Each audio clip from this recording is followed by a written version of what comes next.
الحمد لله وكفى والصلاة والسلام على عباده الذين اصطفى خصوصا على أفضلهم وخاتم النبيين محمد الأمين وعلى آله وصحبه أجمعين وبعد فأعوذ بالله من الشيطان الرجيم بسم الله الرحمن الرحيم وإذ فرقنا بكم البحر فنجيناكم وأغرقنا آل فرعون وأنتم تنظرون صدق الله العظيم.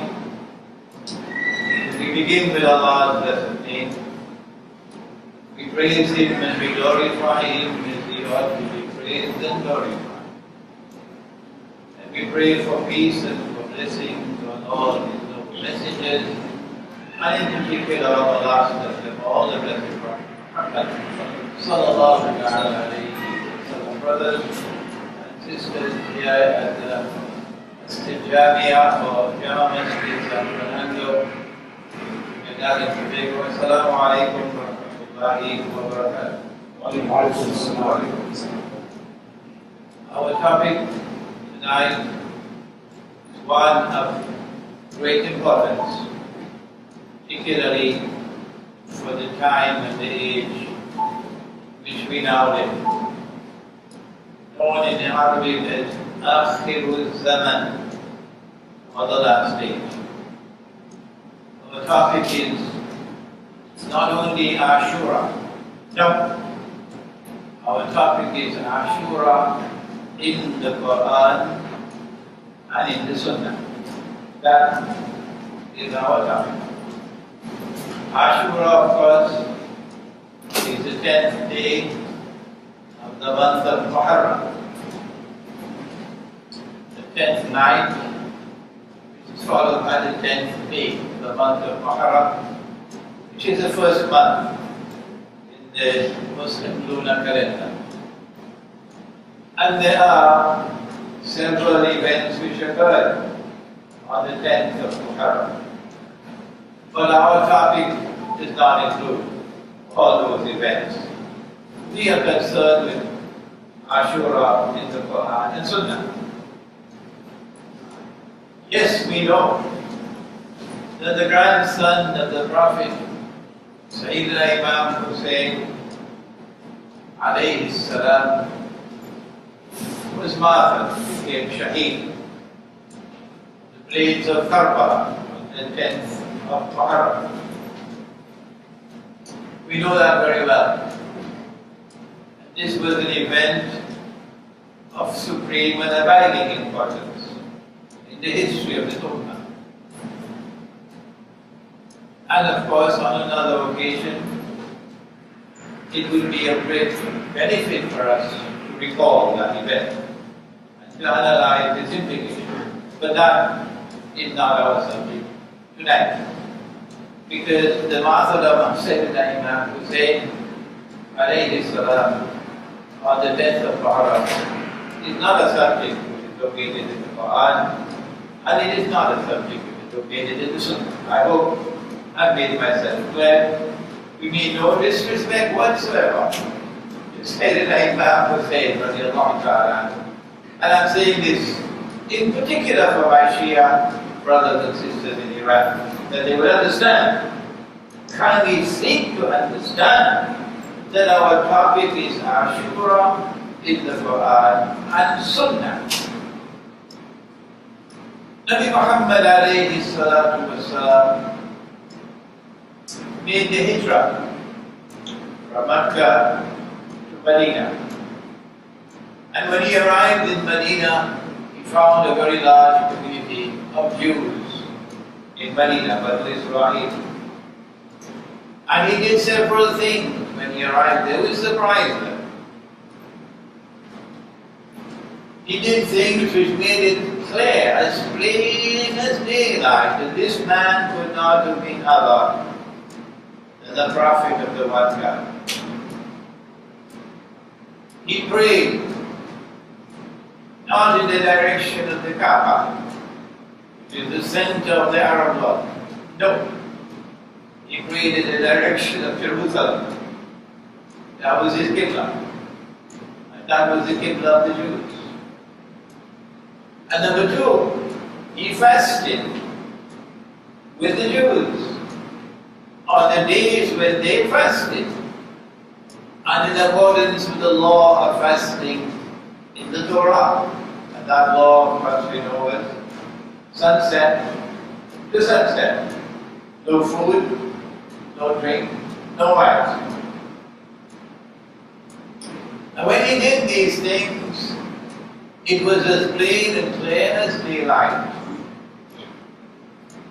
that this man could not have been other than the Prophet of the Mankind. So the Jews are being subjected to the supreme test. Will they accept him or will they reject him? He found the Jews fasting one day, and he asked them, why are you fasting on this day? This is the hadith of Sahih Bukhari. Obviously, he was not fasting, and the Muslims were not fasting that day. Because the only days we fasted were when the Jews were fasting. And we did not know why they were fasting on that day.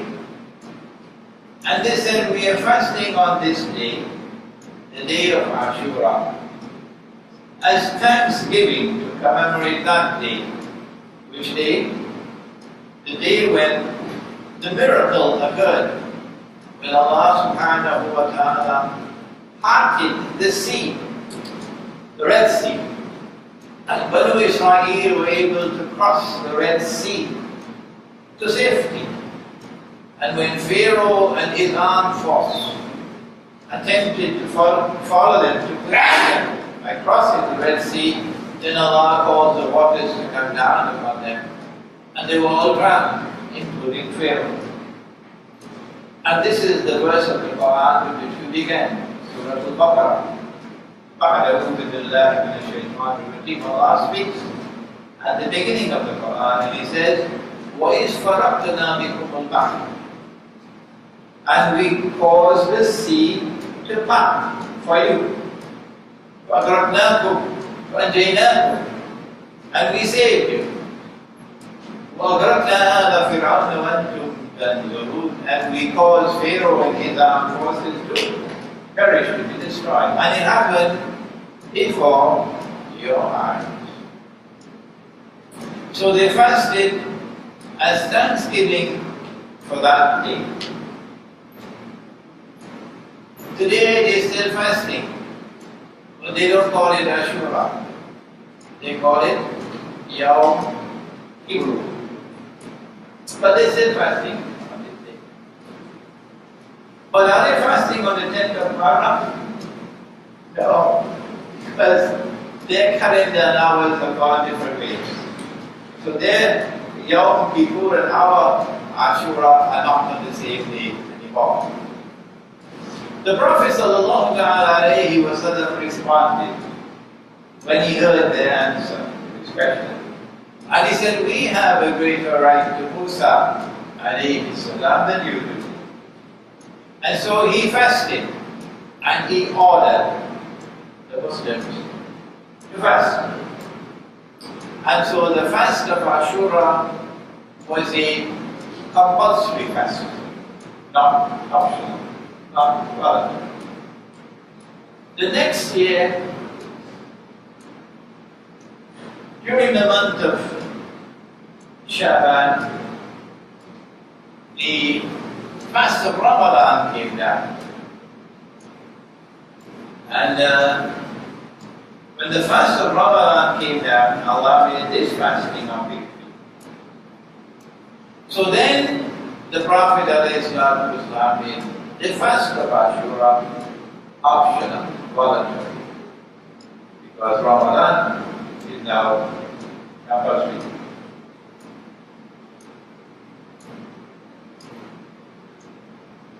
And so we fasted for Ashura. We have fasted for Ashura all these years. Except that there is a hadith which states that In the year before the Prophet ﷺ died, that Muharram, someone came to him and said, "O Messenger of Allah, someone is alleged to have come to him. O Messenger of Allah, we should be different from the Jews. And they are fasting on the 10th of Muharram, and we are fasting on the 10th of Muharram. We should be different from them." And it is reported that he said that, well, if I live until the next year, and he did not, that we will fast 2 days instead of their 1 day. I consider it to be a strange hadith, and I want to make two further comments on that. Let's leave it there. What happened on that day that we are commemorating? This Thanksgiving. What is it for? The Quran informs us about the event in several places. Indeed, Nabi Musa alayhi salam commands more space in the Quran than any other prophet. Nothing happens in the Quran by accident. There must be a reason why Allah subhanahu wa ta'ala has devoted so much space in the Quran to Nabi Musa alayhi salam and Bani Israel and Fir'aun. And why is it that he comes back again and again and again and again to the subject in the Quran? I invite my listening audience and viewing audience to ponder over the question. Is there a reason why so much space is devoted to Musa alayhi salam in the Quran? When Musa alayhi salam and Bani Israel reached to the Red Sea, they were cornered. The believers were cornered. Behind them is the devil, and then before them is the deep blue sea. So there's no way for them to escape. And so the enemies of Islam felt that they are now moving in for the kill, and will now be able to finish off Islam. It was at that moment when faith was tested to the supreme test of all, and the believers never gave up. It was at that moment that Allah subhanahu wa ta'ala gave the order to Musa alayhi salam, take your rod, take your staff, and strike the water. And when he struck the water, then the water parted. This was a miracle. So are we giving thanks to Allah for only that miracle?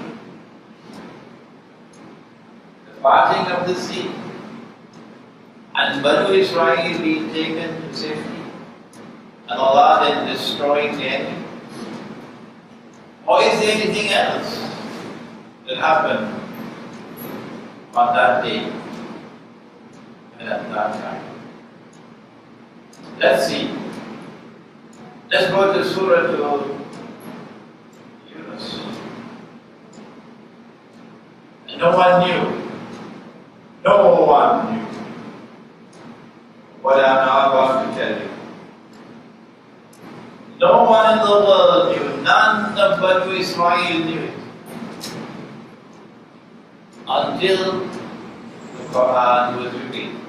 Only then did the world get to know of something else which occurred on that day, which was equally miraculous.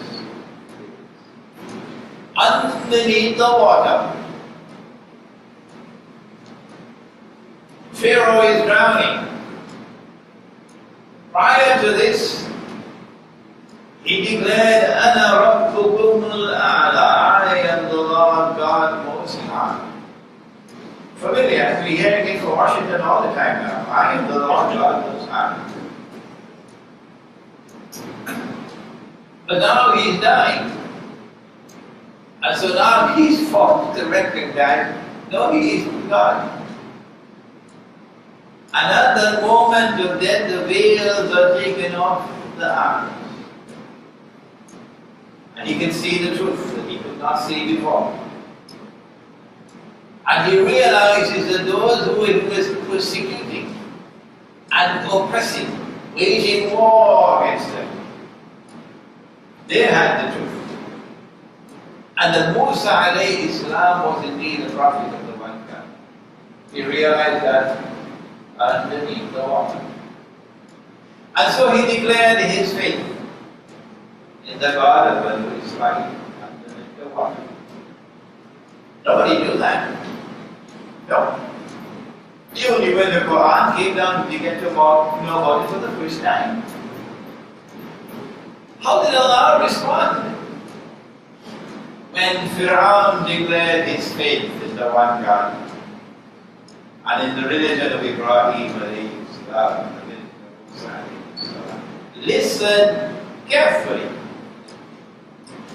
Allah responded. And the response is in Surah Yunus. He said, "Al-an, now Pharaoh, now to declare your faith.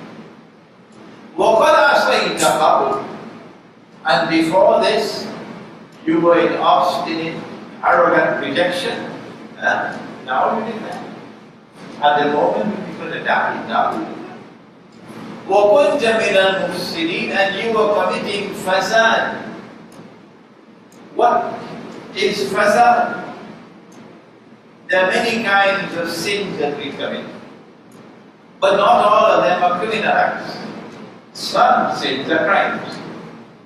The difference between a sin and a crime is that when it is a crime, there's punishment for it. Yeah. When it's just a sin and not a crime, punishment is there. That's the difference between a sin and a sin which is a crime. A sin which is not a crime and a sin which is a crime.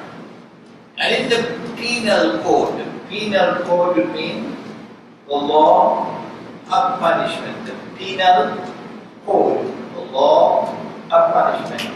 In Islam, there is a gradation of punishment. There are some punishment which are reformatory. Allah is punishing you in order to try to get you to come back to the straight path. There is some punishment which is retributive. An eye for an eye. An eye for an eye, a life for a life. The law of equity, retributive. But there is a third kind of punishment. And that is deterrent punishment. That we punish you not only to respond to what you did, but we punish you to save the society as well. Deterrent. And so, if you steal, you apply this law today. Remember how many people walking around the law of Manhattan with their hands out. If you steal, we cut off your hand. Not a mango, you name a mango. It has to be something of a certain value. And the reason why we cut off your hand is in order to save the society, save the market, so that the market can remain a fair market. And when we cut off the hands of one man, nobody else will steal. This is deterrent punishment. Of all the punishments that there are in the penal code of Islam, the severest punishment of all is reserved for fasad. Fasad.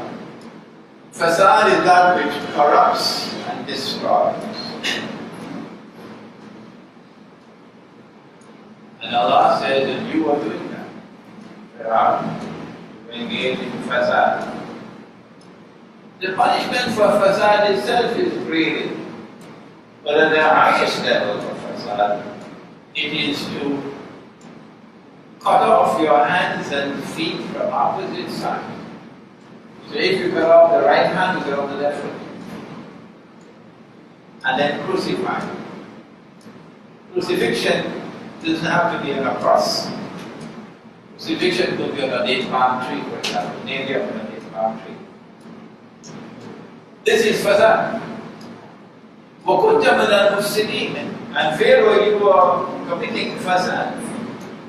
فَالْيَوْمَ نُنَجِّيكَ بِبَدَنِكَ. This day, we have ordained that we will preserve your badan, your physical body. When you die, your body begins to decompose. It does not survive.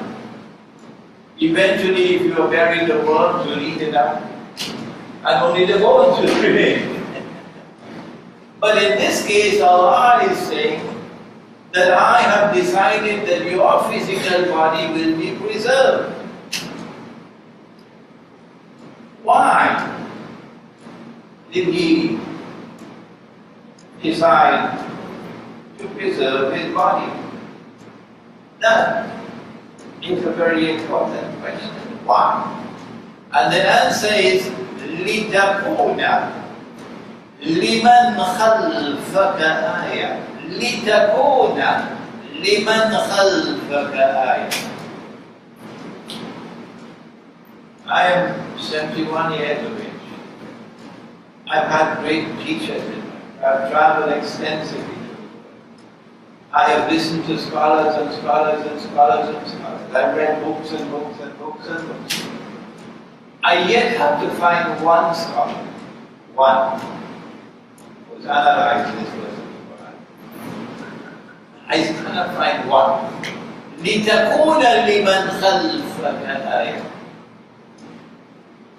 What does it mean? That you would be, meaning your body. I think that's a fair conclusion. Nobody will differ with that, will they? No, why is Imran saying everybody differ with it? لِتَكُونَ لِمَنْ خَلْفَكَ آيَةً. Your body, which will be preserved when it is discovered, when it reappears in the historical process, would be a sign لِمَنْ خَلْفَكَ, for a people, for those who come after you. And then Allah subhanahu wa ta'ala ends by saying, وَإِنَّ كَثِيرًا مِنَ النَّاسِ عَنْ آيَاتِنَا لَغَافِلُونَ. Sadly, most people are careless. Most people are negligent. Everything else is important for them except the signs of Allah. They don't pay any attention to the signs of Allah. That's how the verse ends. Which surah is it? Surah 2? Yunus is number 10. Yusuf is 12.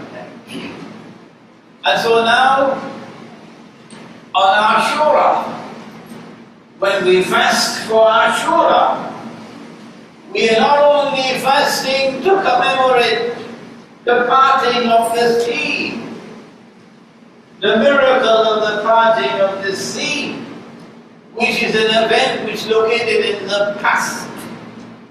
But when we fast for Ashura, we are also fasting for another reason.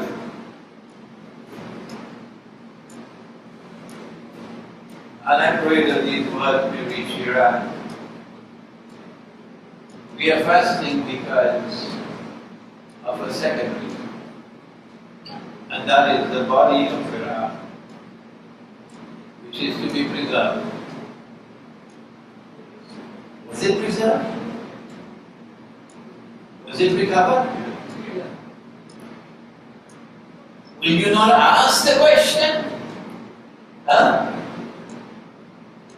When Ashura come and go and you will not even ask the question, has the body of Pharaoh been preserved? Has it been discovered what disrespect for the Quran we witness in our life today. Yes, the body of Pharaoh was discovered, and the world knows that. It was discovered just a little bit more than 100 years ago, and positively identified by the most advanced scientific method, medical method, positively identified that this Pharaoh died by drowning, and there was only one Pharaoh who died by drowning. And so more than 100 years ago, a sign of Allah, a momentous sign of Allah, manifested itself in the world. How did the scholars of Islam respond? Because this is more than 100 years ago, 1897, somewhere around there. Anybody knows the exact date? The body of Pharaoh was discovered? No, okay. It's somewhere around 1897. Not really important, exactly. I have heard answers given by distinguished scholars whom we respect. And what they say is that all that this represents is evidence that the Quran is true. That a prophecy, a divine prophecy made in the Quran has now been fulfilled. And therefore this is evidence that the Quran is the truth. That's all. But is that the answer in the Quran? No. No. The Quran does not say that when the body of Pharaoh is discovered, preserved after thousands of years, that this will be a sign that this is the truth. No. The Quran says that when the body of Pharaoh is discovered, preserved by Allah subhanahu wa ta'ala after thousands of years, لِتَكُونَ لِمَنْ خَلْفَكَ آيَةً, your body, that body of yours, divinely preserved, that body of yours will be a sign for people to come after you. Has that sign manifested itself as yet? What is the sign? Perhaps the reason why the world of Islamic scholarship is yet to respond to the question, what is the sign? Is because you cannot deal with the subject unless you enter into a branch of knowledge known as al-Zaman, or Islamic eschatology. Zaman, or Islamic eschatology. And it is not an easy branch of knowledge. It is because by Allah's kindness and mercy, your brother devoted his life, and at the end of his life now he will get grip on the subject. Then 15 years ago, there are those of you present who bear witness. More than 15 years now I've been saying, the US dollar is going to collapse. I didn't say it out of the Lord. I said the US dollar must collapse. No other monetary economist in the world was saying that. No. And I said when the US dollar collapses, it has to collapse in order to give way, to make way for a new monetary system to replace it. This one is the petrodollar. A new monetary system has to replace it. And in that monetary system, you're going to have money you cannot see. Sorry, let me speak proper English because people don't understand. Money you cannot see. Money you cannot touch. Invisible money, intangible money. Electronic money. Where did I get that knowledge from? That this is coming. 15, 20 years ago. It is the study of al-Jalalayn. There it is. But it is a very difficult subject.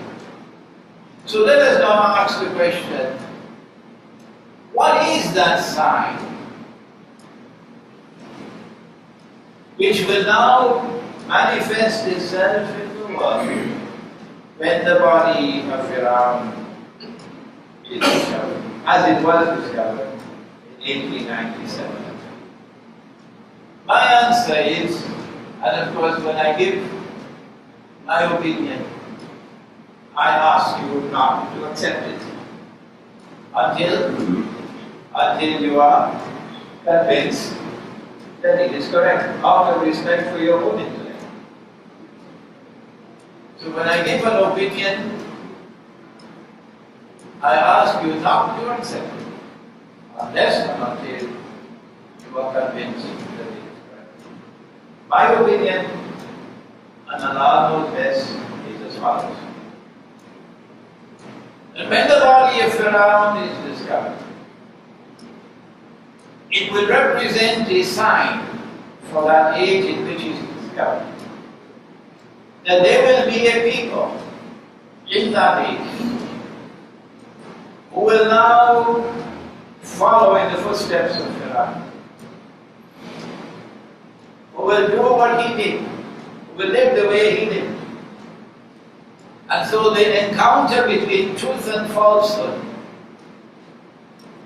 the encounter between power, arrogant, godless power, and the forces of truth and justice, that epic encounter will now be repeated, will now be reenacted on the stage of history, when the body of Imran.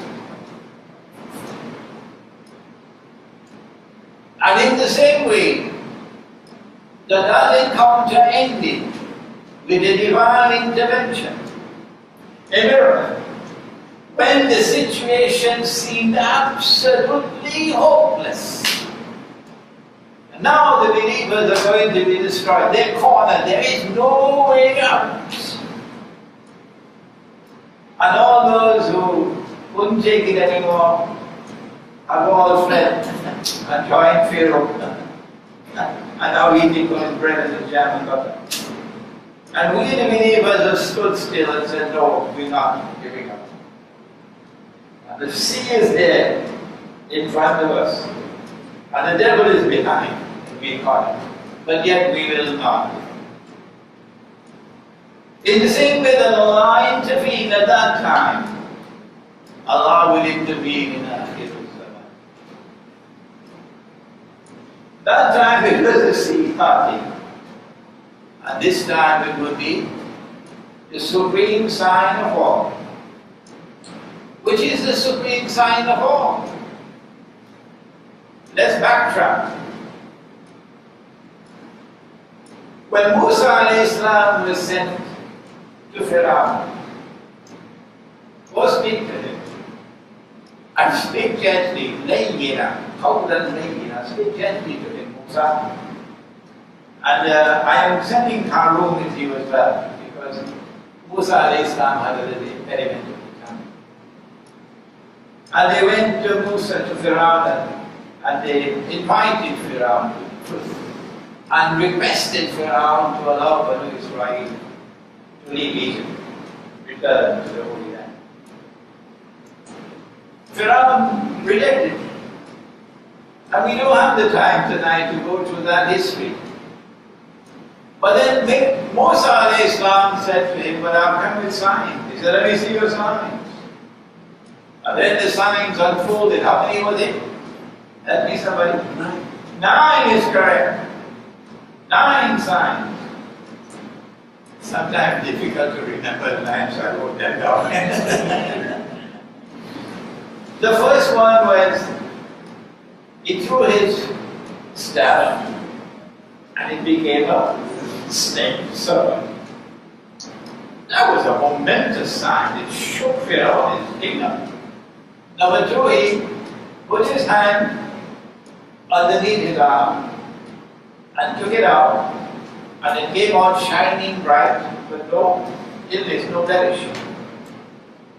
Number 3, when even these major signs didn't work with Pharaoh and the Egyptians, Then Allah sent lice. Lice. They couldn't take it. They said, pray to your Lord. Remove it. We will let it go.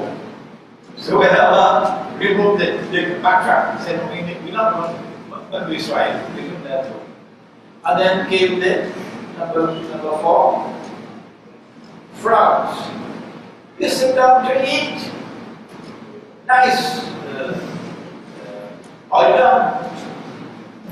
And as you sit down to eat your wife, well, they make it biryani. It was abroad. A frog jumped with it. You go to sleep. The frog's on the bed. You go to bed. The frog's in the bathroom. So they said, Musa, alayhi salam, pray to your Lord, remove it, you will let it go. And when Allah removed the frog, they backtracked. And then came number 5, locusts. Locusts everywhere. And the locusts are eating the crops. And then came number 6, drought. No rain. And then came number 7, short crops, shortage of food because of the locusts and the drought. And then came number 8,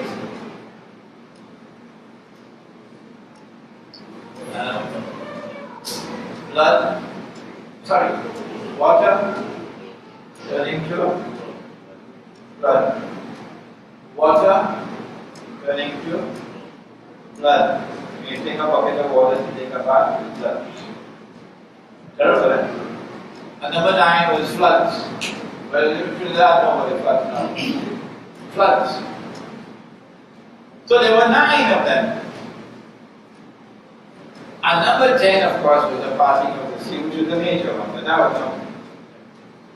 Similarly now, in Akhir al-Zaman, there are 9 plus 1. They are 9 plus 1. At the end of it was the parting of the sea. And now we also have 9 plus 1. The major one, which is it? The return of Nabi Isa alayhi salam. When Jesus alayhi salam returned, Jesus the son of Mary, that is the sign of all signs. And here we pause to say very respectfully, no boxing glove, because the Shia are our brothers in Islam. And the Quran informs us, إِنَّمَا الْمُؤْمِنُونَ إِخْوَةٌ, that the believers are brothers to each other. And so when we differ with the Shia, we do so in a respectful way. I was in Iran a few months ago for the first time, and during my stay I must have met with about 40 or 50 of their ulama. And we had extensive discussions. There were differences. Yes, differences. But the differences were discussed in a respectful way and did not cause any fight between us, any bad feelings. So it is in the context of that experience that I had in Iran that I now make this comment to the Shia. It is not just that we declare that those who declare of Abu Bakr Siddiq and Umar Farooq and Uthman Ghani radiallahu ta'ala anhum, that they were usurpers, that these people are profoundly misguided. This statement of ours will never change. We will never budge from this position. This is profound misguidance to declare of them that they were usurpers, that the leadership rightfully belonged to someone else and they took it over from somebody else. Stole it, so to say, usurpers. But number 2, we have another difference. We say that the supreme event of Akhir al-Zaman, the sign of all signs of Akhir al-Zaman, The key to the subject is the return of Nabi Isa alayhi salam, the true Messiah. And when I went to Iran, I found to my surprise that they had a different view. And we say that this is wrong.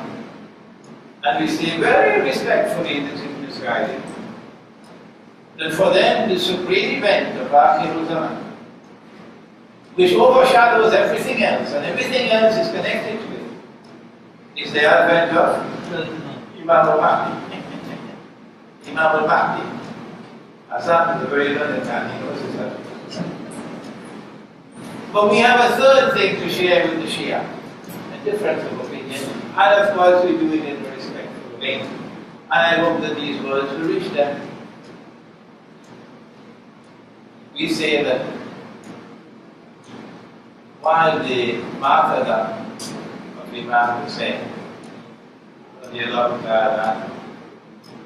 is an event of supreme importance, and the world of Islam longs for another Hosein, a man who cannot be bought, so a man who will stand up with integrity against all forces, rather die than bow his head to a person. While this is an event of supreme importance, this is not the heart of Ashura. And if Ashura comes and goes and you do not kill him to Ashura in the Quran and Sunnah, you're missing the boat. The supreme event of Ashura has nothing to do with the martyrdom of Sayyidina Imam Hosein. The supreme event of Ashura is not just the parting of the sea, but even more important, what happened underneath the water with the body of Fir'aun. When the body of Fir'aun is discovered, we see that events are now going to unfold in the countdown. The countdown of Ashura Zaman now commences. The body of Fir'aun. This is the countdown. And this countdown will conclude with the return of Nabi Isa. And during this time, from 1897 until the return of Nabi Isa, the world is going to witness a reenactment or a replay of the epic encounter of Fir'aun and Musa, of truth and falsehood, of justice and injustice and oppression. And it is because of this reason that Allah subhanahu wa ta'ala has devoted more space in the Quran to this subject than to any other subject. And so now we have to study this subject. In 1897, about the same year that the body of Fir'aun was discovered, what else happened? Come on, tell me somebody.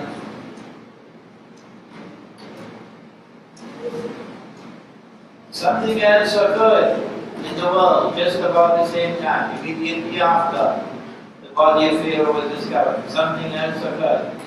What was it? Israel was born. No. Israel was born long after.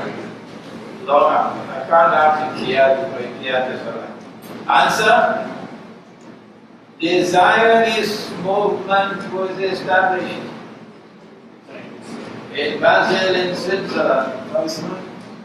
Yes, the Zionist movement was established immediately after the body of Fir'aun was discovered, or immediately before, about the same time.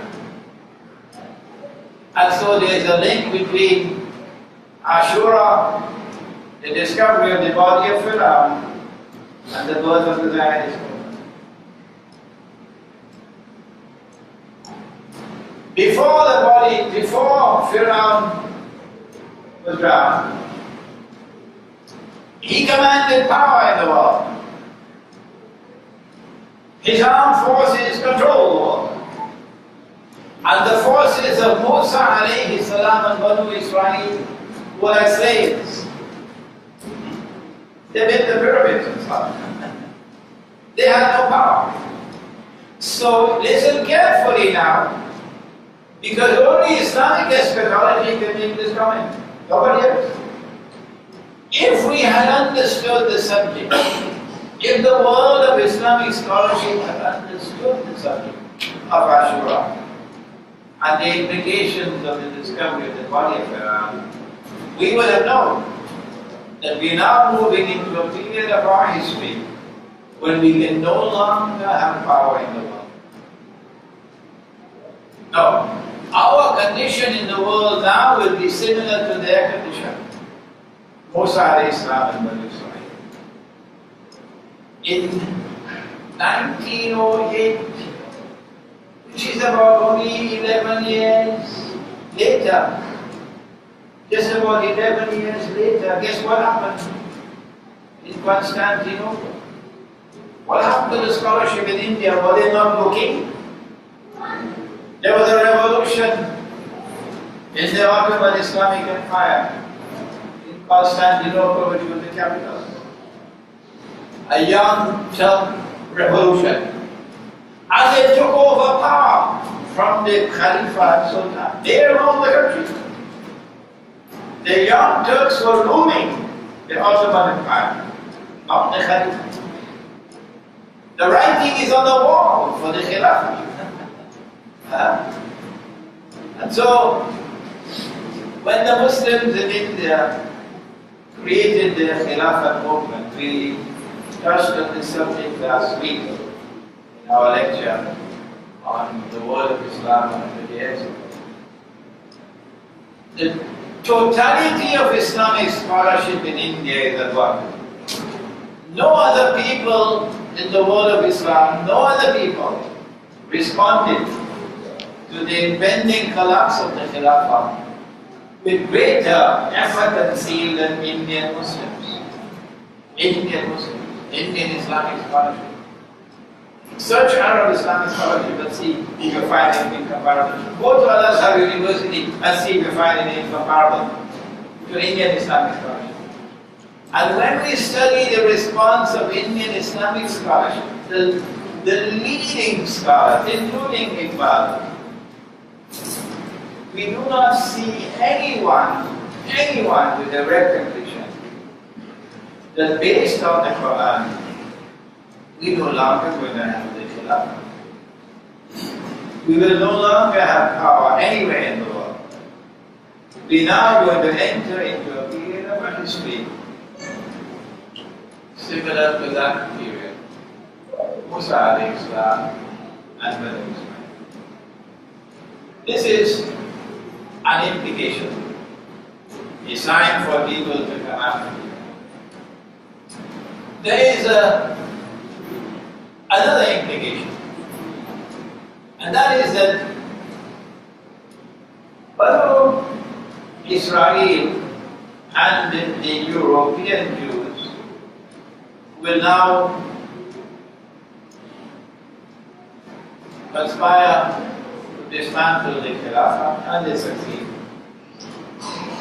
Using the British army, defeat the Ottoman Empire, their army, and they take Jerusalem in what year? 1917, they take Jerusalem. And between 1918 and 1948, they are taking control of the Holy Land. And in 1948, they succeeded in restoring the state of Israel. And between 1948 and today, Israel is being nurtured and built into a power, a superpower. First on the backs of Britain. Britain was the babysitter, the midwife, and then on the backs of Uncle Sam. And now they no longer need Britain, and they no longer need the United States, so they're now dismantling the United States. They are doing it. so that the baby can now emerge, full blast in history, and take control of the world to become the ruling state.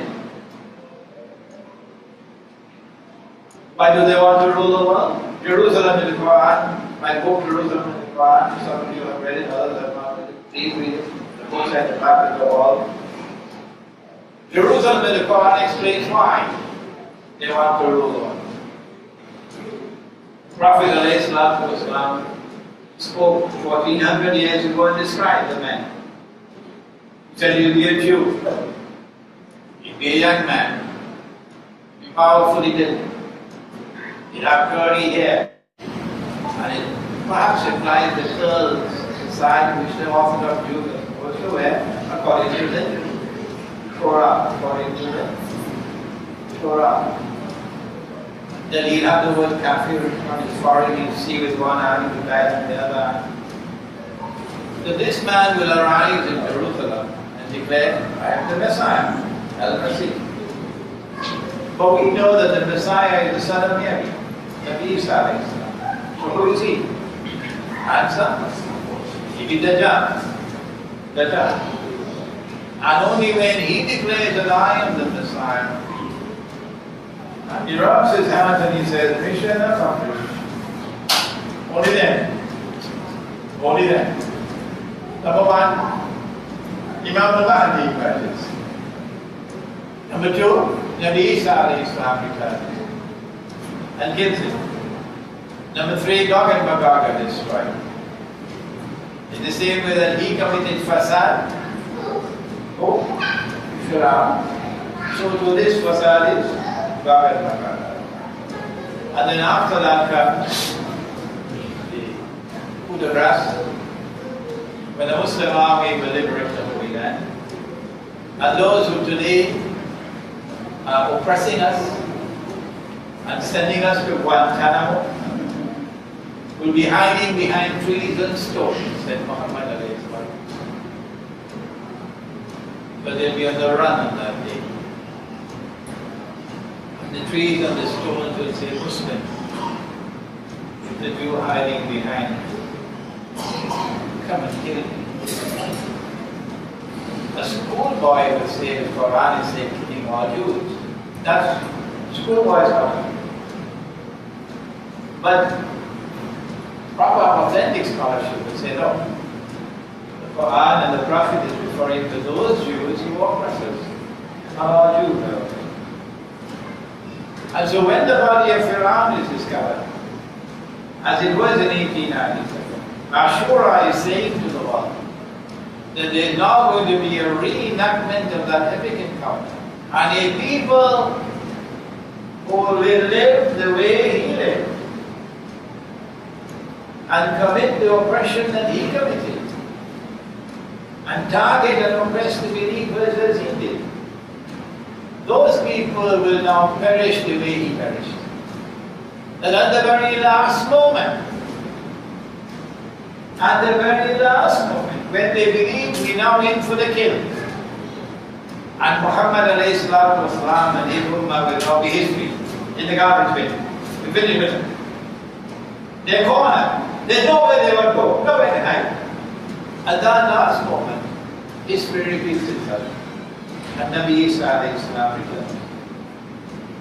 I told them this in a synagogue in New Jersey. 200 of them in a synagogue. And when the lecture was over, they surrounded me. I said, in the same way that he had to affirm his faith underneath the water before he died, you will also have to affirm your faith in Jesus, Nabi Isa alayhi salam, that this is the true Messiah. And then this man, Muhammad alayhi salatu wasalam, is the true Prophet of Allah. And they surrounded me. Why? Why should we have to accept that which we have rejected? They wanted to know. And they surrounded me. Oh, I'm one person. So my answer was, on that day the veil will be taken off. And you'll then be able to see. You cannot see now. But the discovery of the body of Fir'aun in 1897, there was yet another message. If we were paying attention. When Allah parted the sea, Banu Israel were on their way from Egypt to the Holy Land.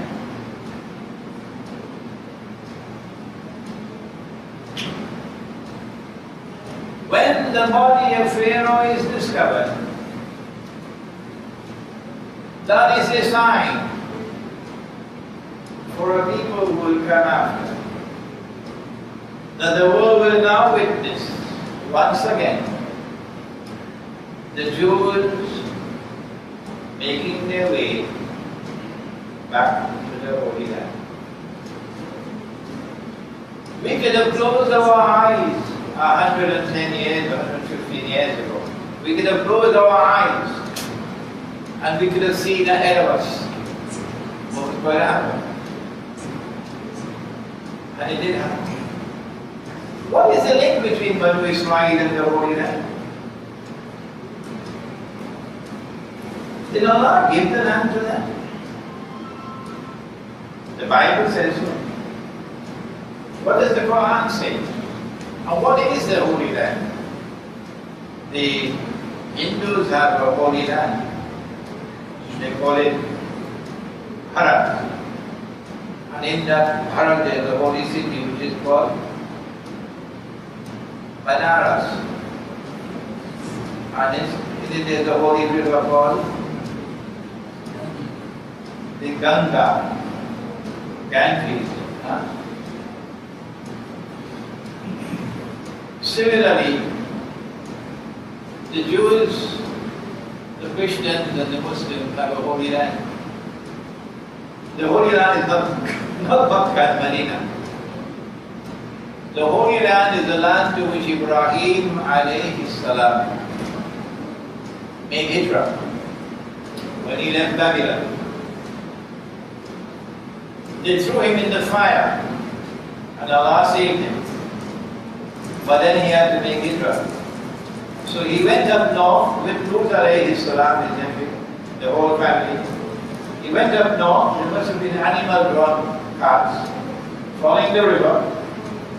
The river Tigris and the river Euphrates way up north is the south of Turkey. And then coming down, again following the river, because the river gives you water where there are people living, so hospitality and so on. Until they came down to where we now call it Palestine. And when they came there, that land was referred to in the Quran as Al-Abdul Muqaddasa.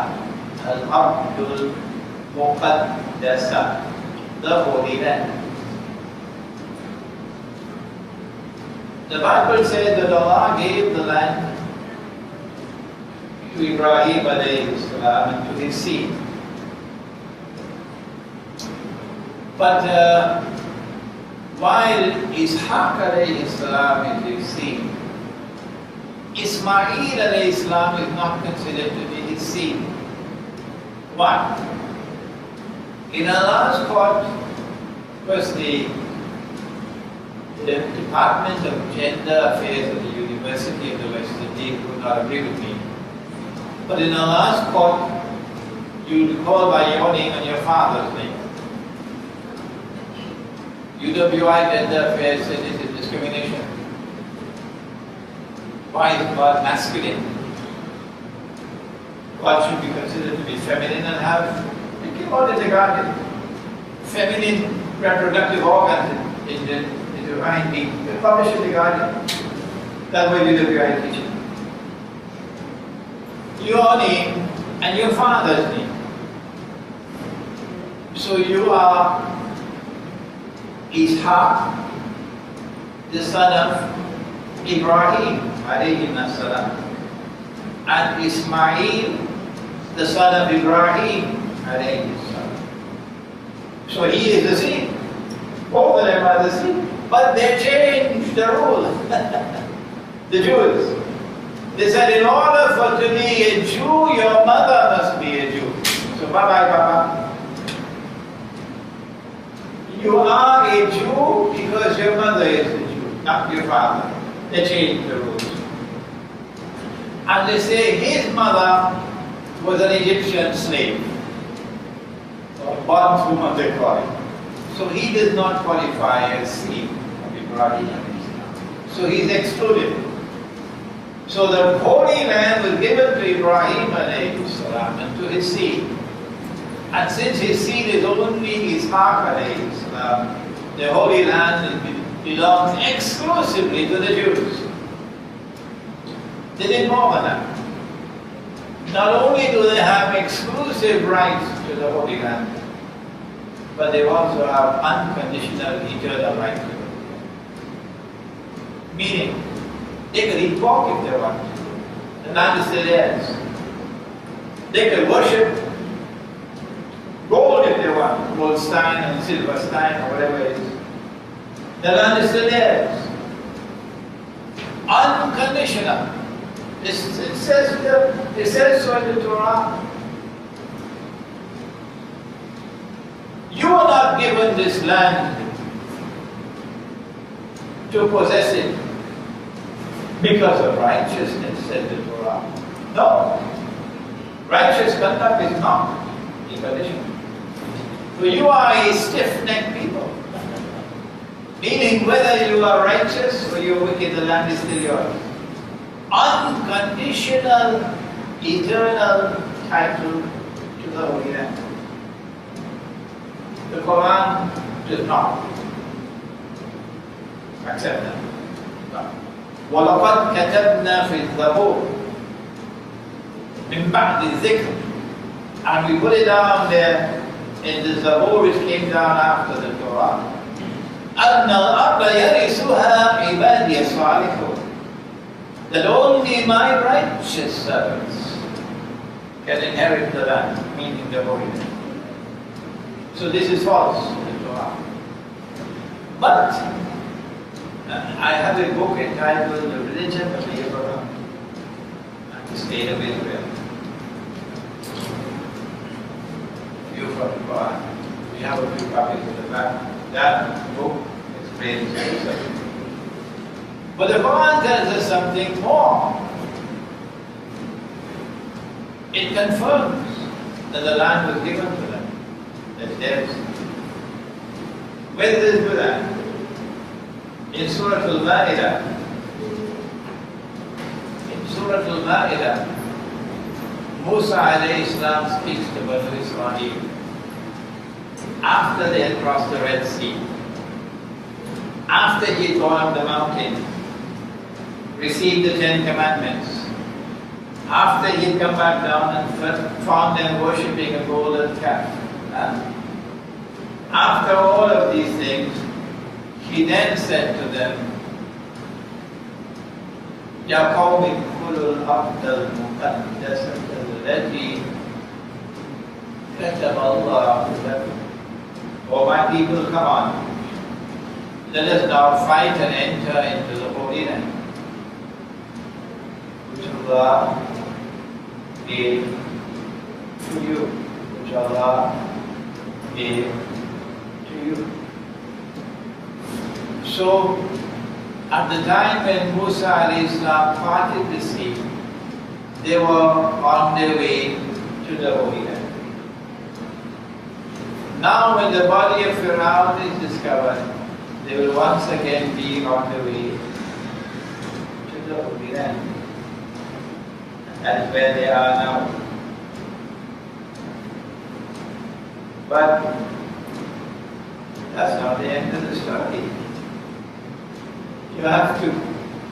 Maulana Fadl Rahman Ansari, rahimahullah, our teacher, best in memory, the teacher of Maulana Wafiyullah, the teacher of Maulana Sadiq Ahmad Nasir, my teacher. He warned us, don't be piecemeal. Don't take one verse or just a few verses. You won't get a complete picture. You've got to the totality. You've got to get all the data on the subject. All of the data on the subject. and then bring them together into an integrated, harmonious whole. That's not a work for schoolboys. No. When we do that research, then we find that the discovery of the body of Fir'aun is a sign not just that Banu Israel, the Jews, are now going to go back to the Holy Land, but more than that. More than that. Allah says in Surah Al-Isra, Surah number 17, and this surah has another name, many Arabs don't know that. This surah is also known as Surah Al-Israel. Surah Al-Isra. At the beginning of Surah Al-Isra, you know the surah begins with that verse, Subhanalladhi asra bi'abdihi layla min al-masjid al-harami ila al-masjid al-aqsa alladhi barakna hawla. The Isra Miraj, that's the first verse. And then after that comes the story of Banu Israel. ذُرِّيَّةَ مَنْ حَمَلْنَا مَعَهُ that they were there on the boat with Noah, and from those who are on the boat with Noah came the sea. These are Banu Israel.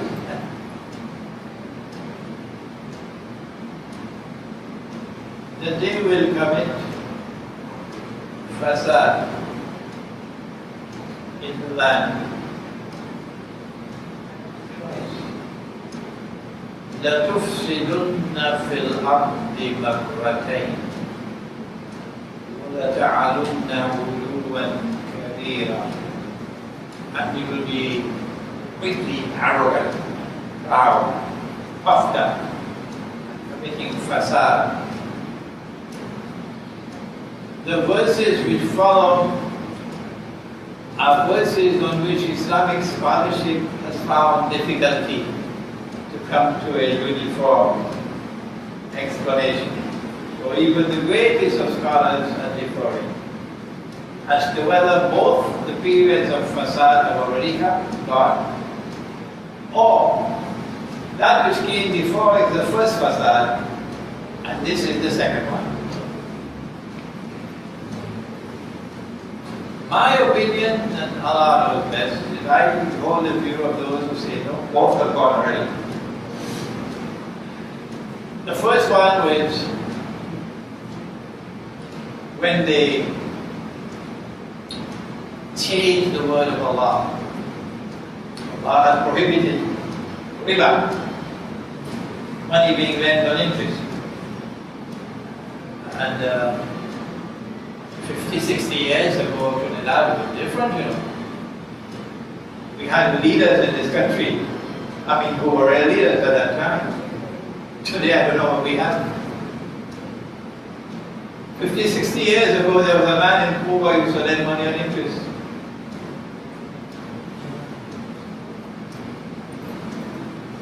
Haji Ruknuddin, who never graduated from any Darul Uloom,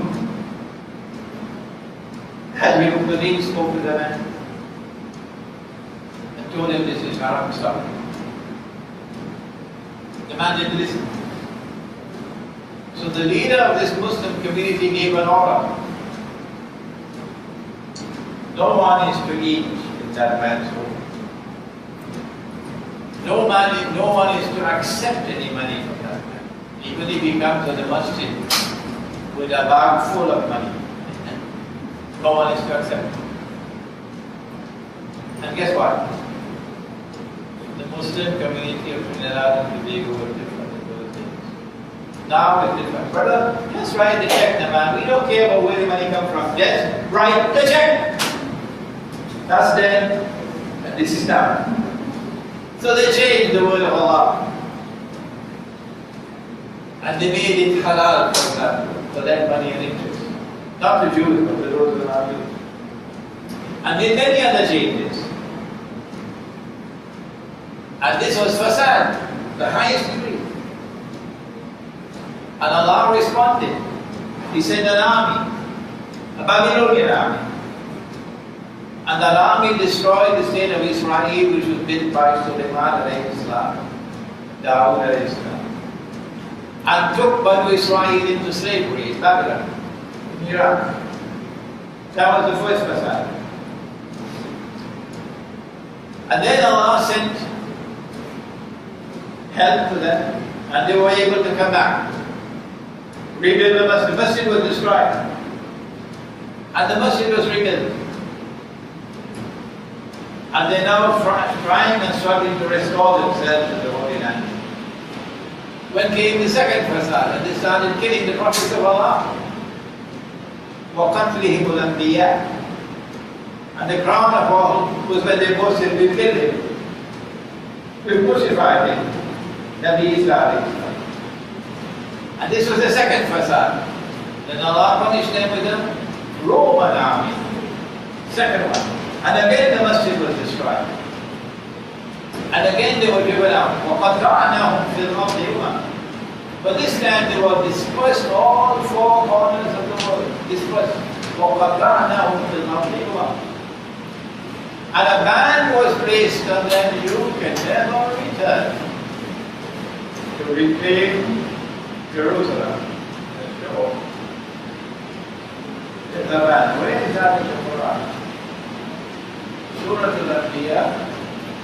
وَحَرَامٌ عَلَى قَرْيَةٍ أَهْلَكْنَاهَا أَنَّهُمْ لَا يَرْجِعُونَ. There's a ban based on people who belong to a town, who've now been expelled, and the town has been destroyed, and they can never return. Come back as tourists here.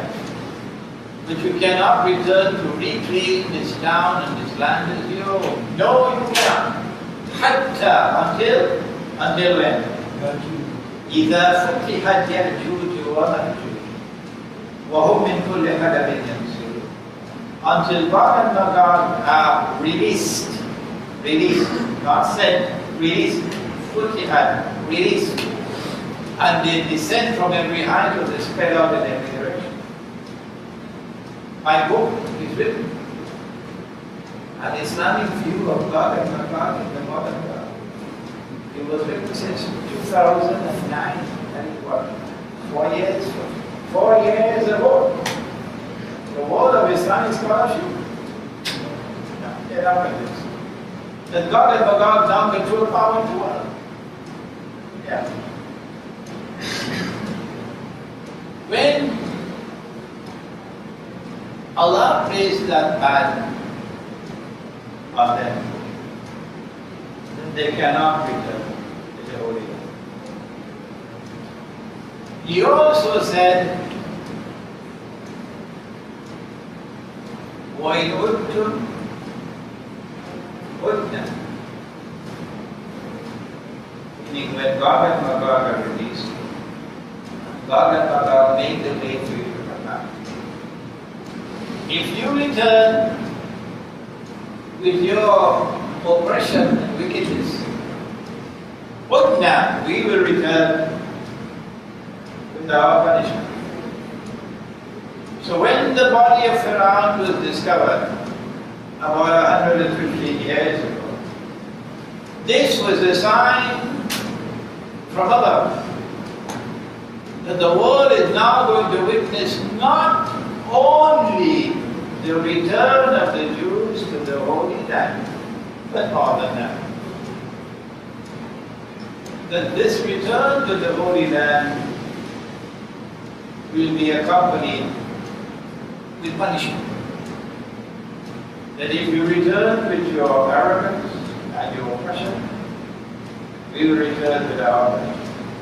Before we end, let's go to the end of Surah Imran, Surah al-Isra. And Allah subhanahu wa ta'ala speaks. And He says, فَإِذَا جَاءَ وَعْدُ الْآخِرَةِ. When the warning of Akhirah comes, جِئْنَا بِكُمْ لَفِيفًا. I'm going to bring you back. I am going to bring you back to the Holy Land. And when you are brought back to the Holy Land, you will be brought back as disparate elements all coming together. This one with a Moroccan stomach, and that one with an Iranian stomach, and that one with a Yemeni stomach, and that one with a Russian stomach, and this one speaking Russian, and that one speaking Chinese, and that one speaking Argentine Spanish, because they're scattered all over the world. But the verse can also mean something else. When the body of Pharaoh is discovered, it's not just a warning for Banu Israel that you will now return to the Holy Land, and for the punishment that is awaiting you. But also, this will surprise you. When the body of Pharaoh is discovered, it's a sign for all of mankind that you will all now be brought together. They call it globalization, the one global society. If you're living today and you're seeing the process of globalization taking place, and you do not pause to ask, what's going on? What's the meaning? What's the implication? When we were teenagers in Trinidad, we never saw a girl in blue jeans. The day we first saw our sister in blue jeans, we thought that the sky will fall down. And then blue jeans become a statement of fashion for young people, teenagers. And then to our horror, we began to see big people wear blue jeans as well. Not working people clothes, blue corduroy, we're talking about that. We're talking about wearing blue jeans as a statement of fashion. And then we start to see grandpa in blue jeans and grandma in blue jeans. And we thought the world would end the day we saw the pandit in blue jeans. And we saw the priest in blue jeans. And then we went for Jummah. And we see the Maulana on the mimbar. And he had a long Jummah underneath the blue jeans.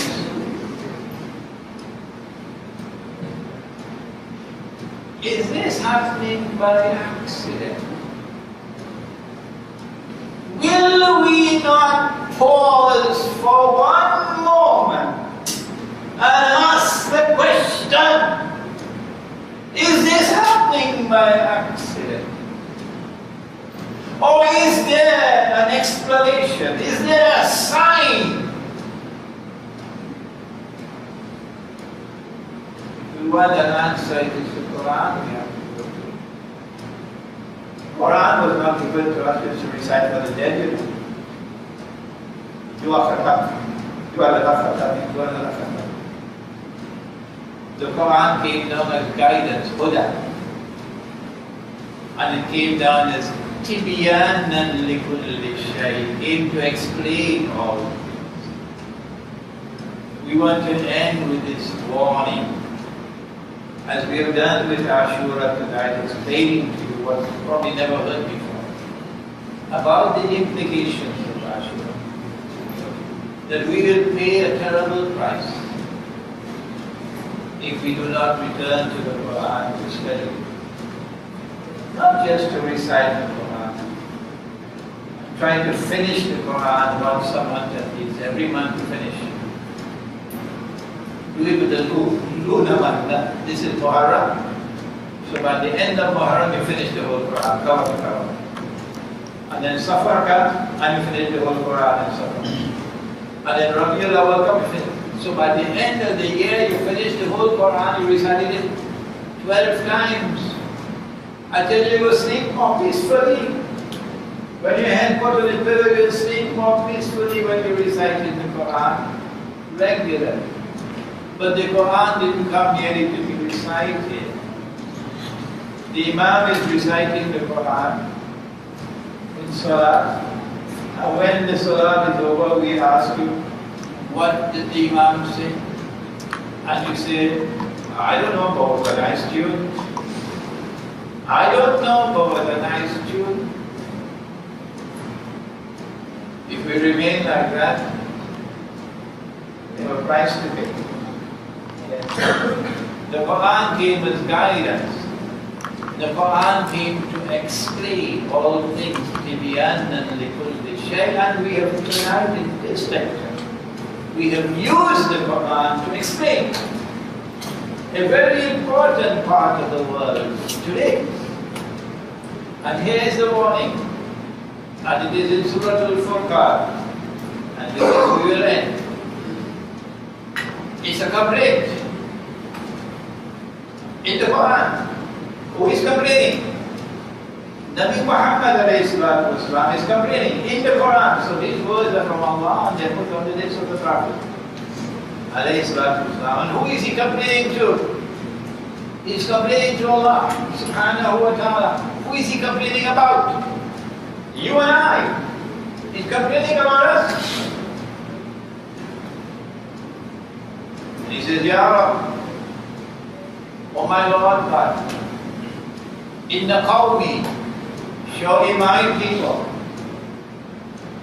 ittakhadhu hadha al-Quran mahjura, surely my people have abandoned this Quran, have forsaken this Quran.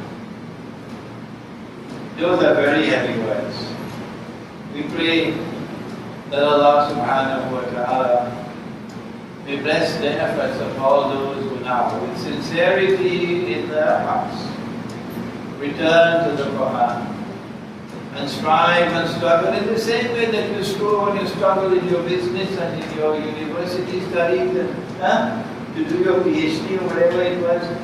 The same way you strive and struggle with the Quran. The books that I've written will help you. This part of the subject of the Quran is of supreme importance. In mu'akhir al-zaman or Islamic eschatology. May Allah bless all those who now devote themselves to an effort to study the subject. And do please remember to fast for Ashura.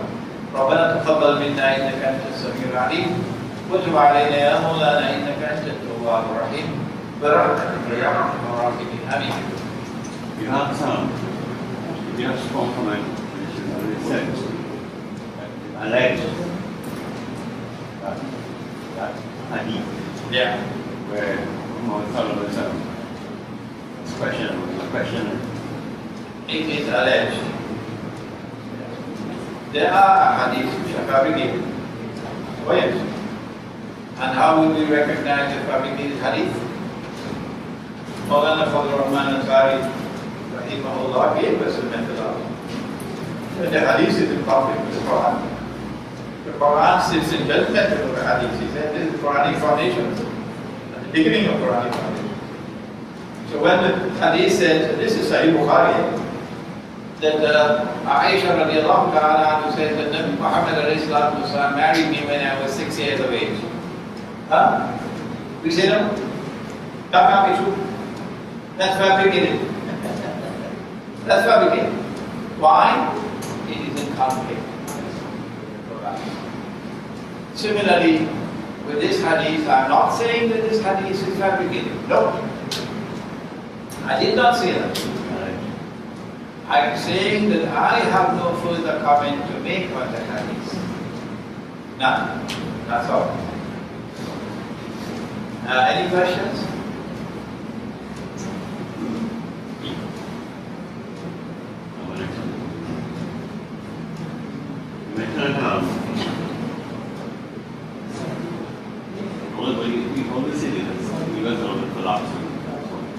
How will that affect the energy situation?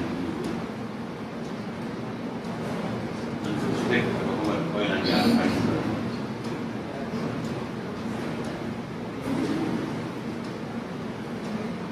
So that's why you guys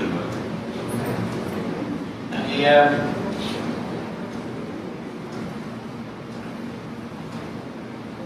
The US dollar has already collapsed. Living on life support in some hospital in Manhattan at the moment. And they can pull the plug anytime they want. There are a number of people who have their fingers on the cord to pull the plug. Number one power in the world is going to multiply Saudi Arabia. Saudi Arabia, because of the hadith, which is in Sahih Bukhari, that the river Euphrates will uncover a mountain of gold. People will fight over the gold, and 99 out of every 100 will be killed. Only one will survive. And they will all say, I am the one who will survive. But the believers must not touch the gold.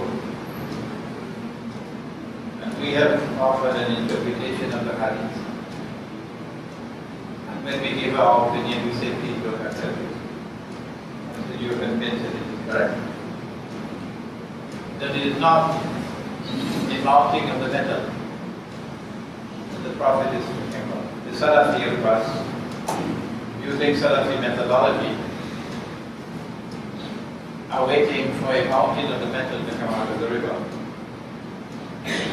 And they're waiting for the Dajjal to come on a flying donkey.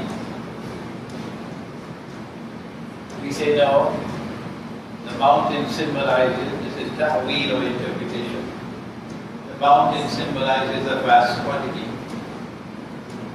And the metal symbolizes something underneath the river, which is going to function as gold. We say it is oil. And we know the exact day when oil began to function as gold. When was it?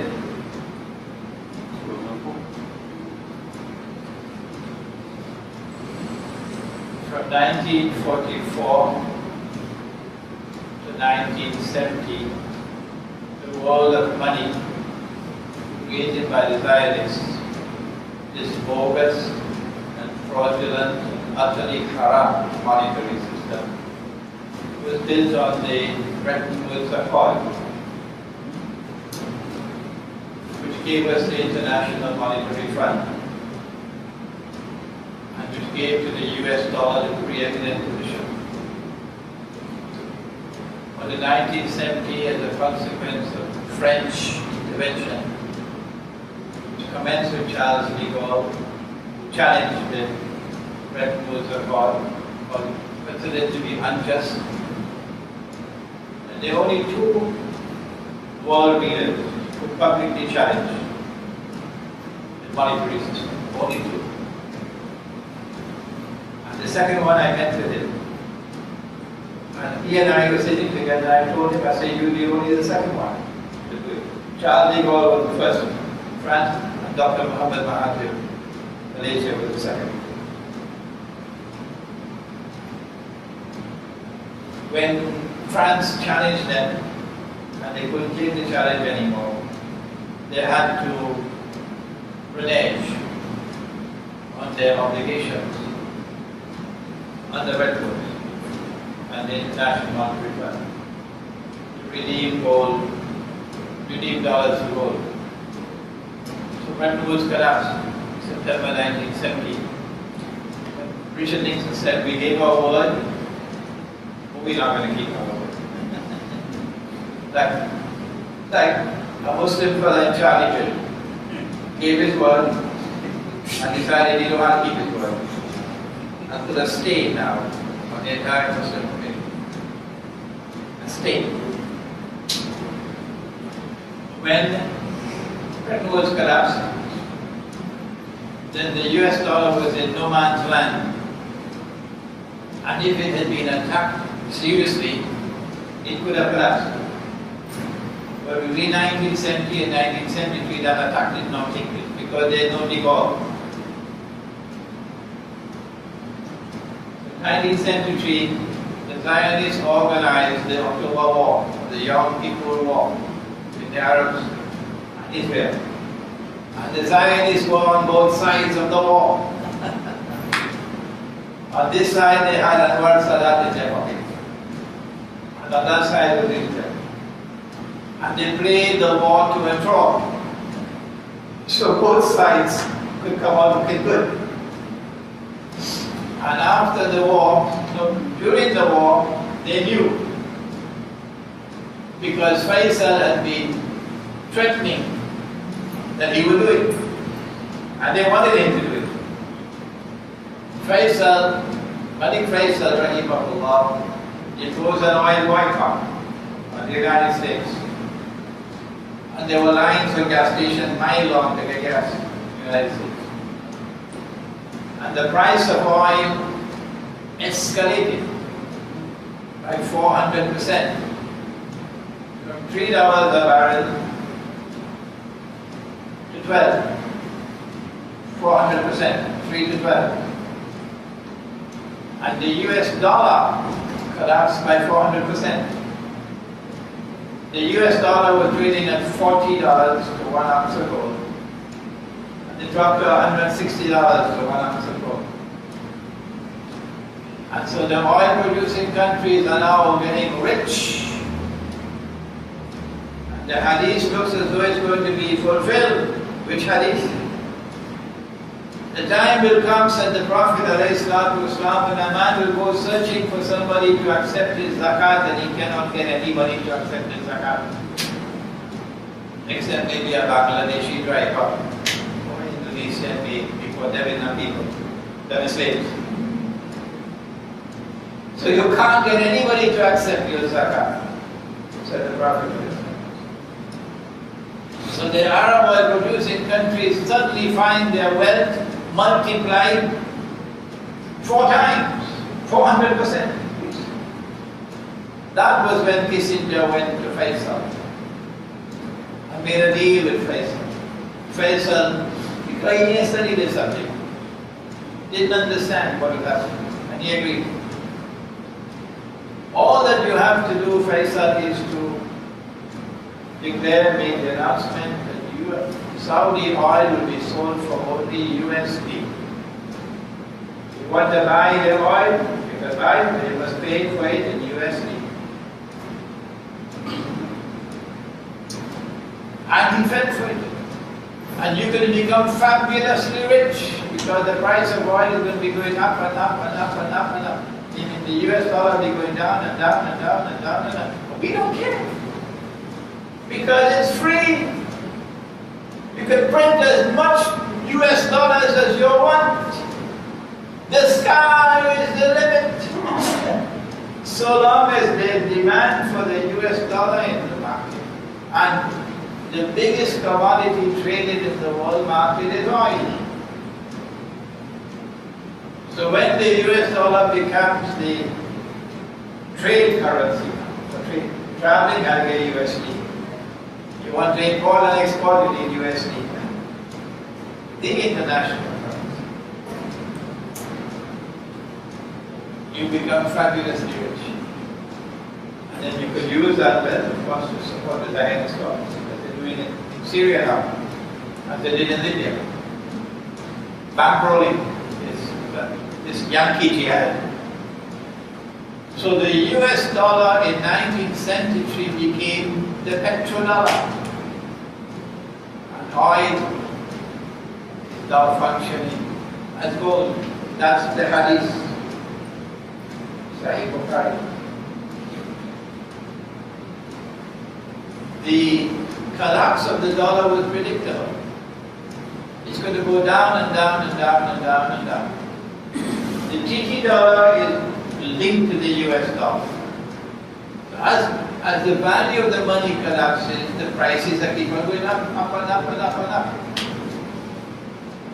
We used to go and buy a quarter hop spread for 25 cents. And if you wear hops in those days, it's nice, smell nice. A quarter hop spread for 25 cents. Today you're buying the hops, it doesn't smell like hops anymore. It ain't tasting like hops anymore. $10. How much? $10. $11. So this is called inflation. This is called inflation. The value of your wage is going down, down, down. The value of your goods and your property going down and down and down and down and down. And 3 times in the Quran, Allah has prohibited it. So this is haram. He says, وَلَا تَبْخَسُ النَّاسَ أَشْيَاءَهُمْ. 3 times in the Quran. Do not rip off people. Do not diminish the value of their property, their goods, their wages, their services. So, what we are now witnessing is increasing inflation all over the world, but particularly in countries which are targeted, like Venezuela. That's why Maduro had to respond yesterday, or the day before yesterday, the way he did in Venezuela, because Venezuela is #1 target at the moment. I landed in Harare in Zimbabwe. My flight was a little earlier than scheduled. My people were not there at the airport to receive me. First time I'm in Zimbabwe. I want to call them to tell them I've arrived. So I asked how much I had to change to make a call. They said $2 million. It'll cost you 2 million Zimbabwe dollars to make a local call. The Turkish lira, a couple of years ago, was trading at 1.6 million Turkish liras to $1. When I arrived in Pakistan in 1964, $1 was worth about 170 Pakistani rupees, 1 rupee 70 paisa. Today the US dollar is worth about 100 rupees. You already have to be working and living full-time in Disneyland not to recognize that this paper money is bogus and fraudulent and corrupt. It is the cause of the inflation. And the inflation is being used as a weapon to reduce people to miserable poverty. And as they reduce to miserable poverty, the fellow with money in his pocket in Bangladesh could go to the villages and he could buy a girl, 14 years of age, because the parents don't have the money. So he buys her. He makes nikah with her. He spends a month with her and he goes on to another village for another girl and leaves this one. This is happening now because the people are miserably poor. You could take the Indonesian women who are our daughters and have them servicing Singapore. So Singapore could be held up as the model state. And the Singaporean woman could live the modern life. They don't have to cook anymore. You have a slave in the kitchen to do the cooking. And a slave in the kitchen to take care of the children while you go out partying. It's our daughters. First in the morning to wake up, last in the night to sleep. And they have to do other servicing as well. We can't talk about it. And at the end of the month, they give the wage of a dog. And Lee Kuan Yew in Singapore and the elite in Singapore have no problem with that. You pay them the wage of a dog. This is because of the paper money we use in Singapore. It's rich and limited. And Indonesia is miserable for what will Allah do to the scholars of Islam? What will Allah do to the scholars of Islam? Any more questions or comments? Okay. ربنا تقبل منا انك انت السميع العليم وتب علينا يا مولانا انك انت التواب الرحيم. اللهم انت السلام ومنك السلام تبارك ربنا وتعاليت يا ذا الجلال والاكرام. سمعنا واطعنا غفرانك ربنا واليك المصير. وصلى الله تعالى على خير خلقه محمد وعلى اله وصحبه اجمعين برحمتك.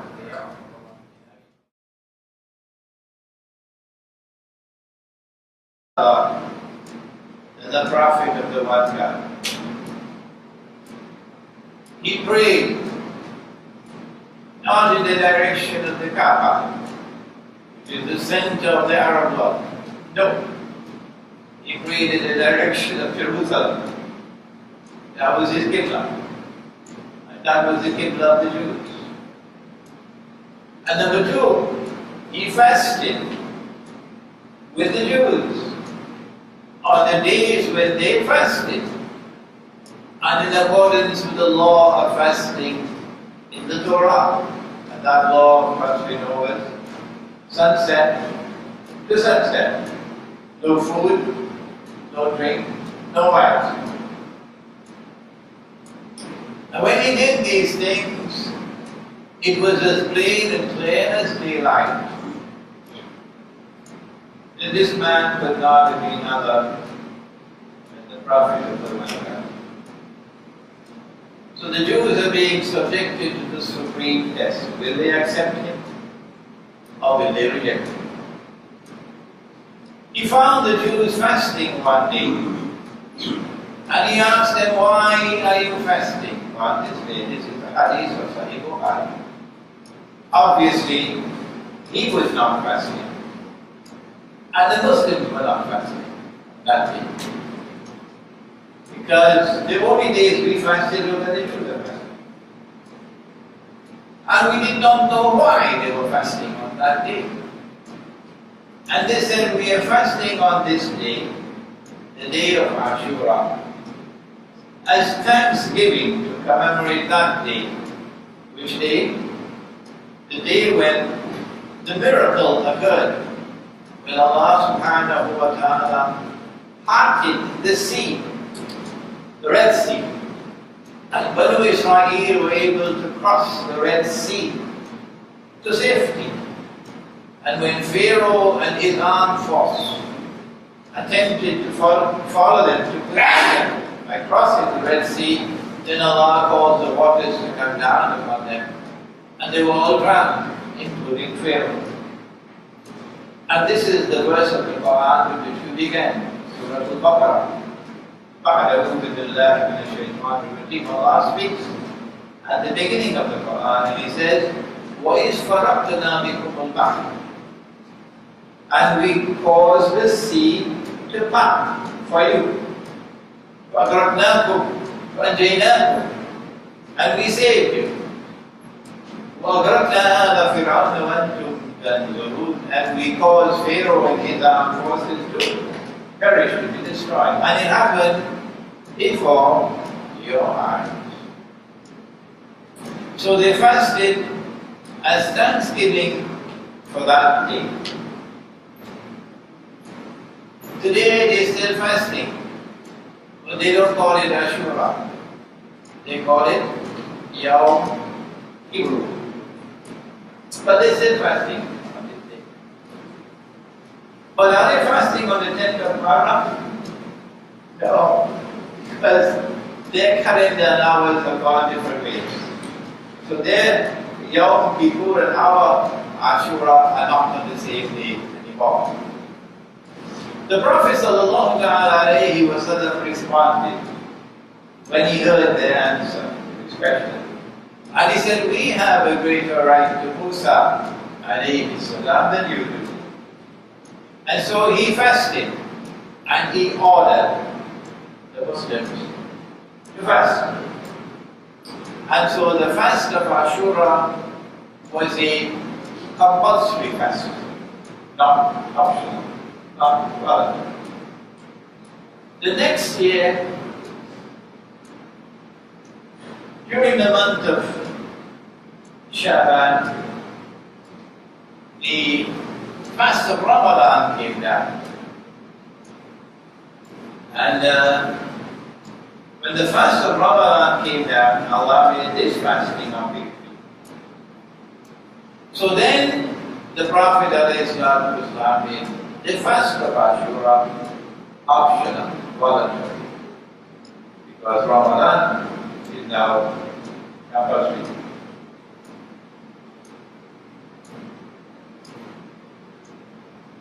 And so we fasted for Ashura.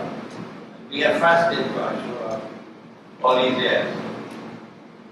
Except that there is a hadith which states that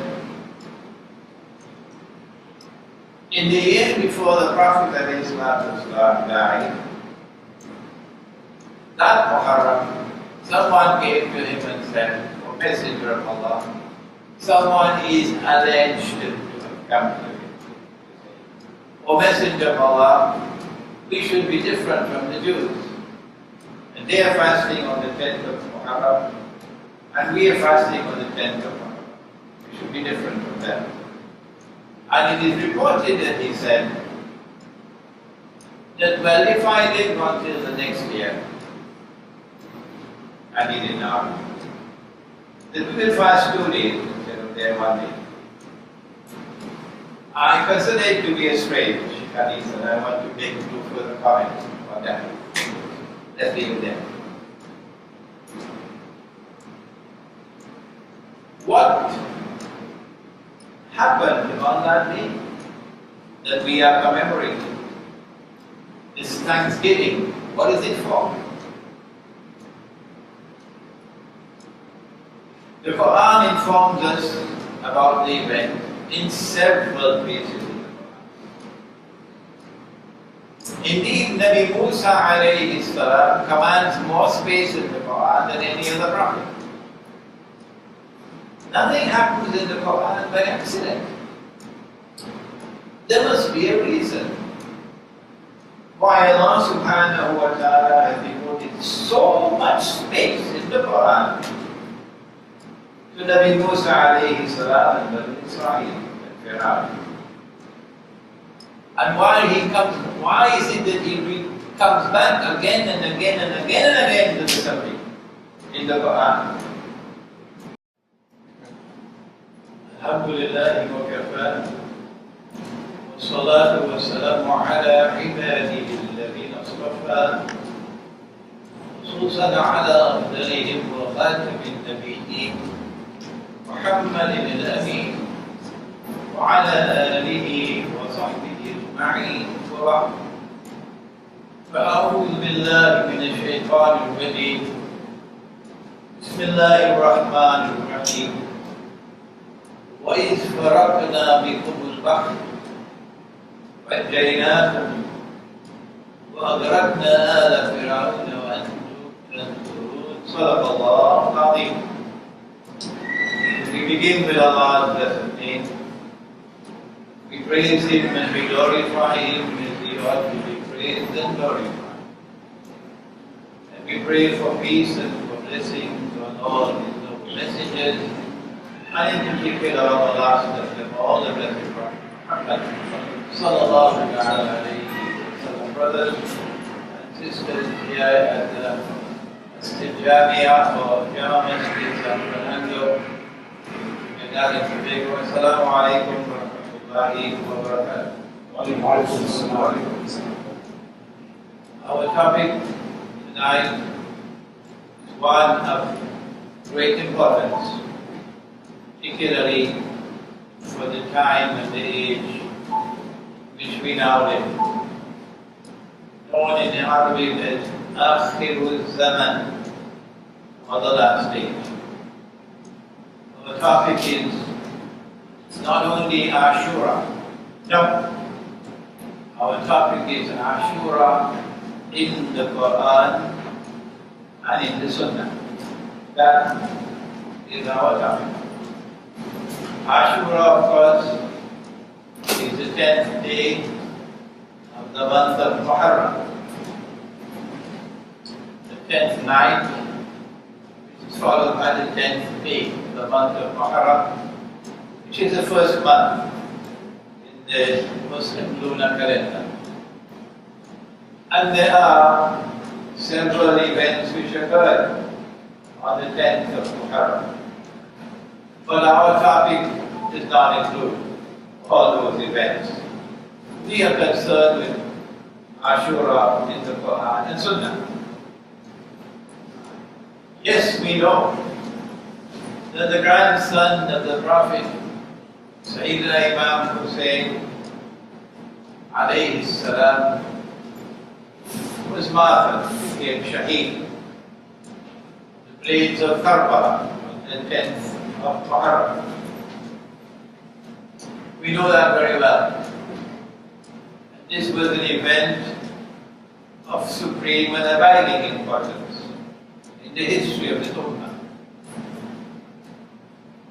And of course, on another occasion, it will be a great benefit for us to recall that event and to analyze its implications. But that is not our subject tonight. Because the Nazar of Sayyidina Imran Hosein alayhi salam on the death of Bahra is not a subject which is located in the Quran, and it is not a subject which is located in the Sunnah. I hope I've made myself clear. We mean no disrespect whatsoever to Sayyidina Imran Hosein radiallahu ta'ala. And I'm saying this in particular for my Shia brothers and sisters in Iran, that they will understand. Kindly seek to understand that our topic is Ashura in the Quran and Sunnah. Nabi Muhammad alayhi salatu wasalam made the hijrah from Makkah to Medina. And when he arrived in Medina, he found a very large community of Jews in Medina, Banu Israel. And he did several things when he arrived there which surprised them. He did things which made it clear, as plain as daylight, that this man could not have been